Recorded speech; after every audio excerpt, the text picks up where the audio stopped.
souls. God is our protector. David writes, "Preserve me, O God, for in you I take refuge. I say to the Lord, you are my Lord. I have no good apart from you." You see, the faithful person takes refuge in the Lord.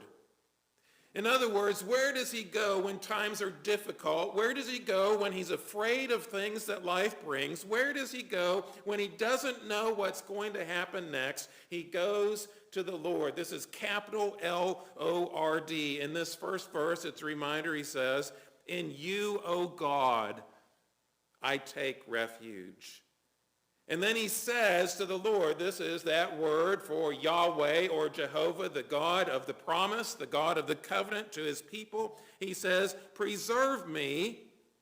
And then he says, "You are my Lord." Capital L, little letters, O-R-D.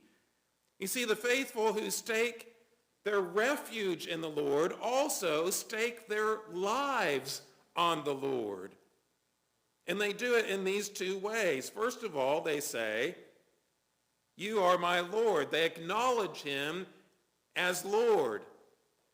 Now, this is just like in the New Testament when we say that every knee shall bend, every mouth shall proclaim, or tongue shall proclaim that Jesus is Lord. Isaiah says this as well about God, that every knee shall bow, every tongue shall confess. But before we're forced to do that, because God sends his son Jesus back in judgment, those who have placed their faith in the Lord do that anyway.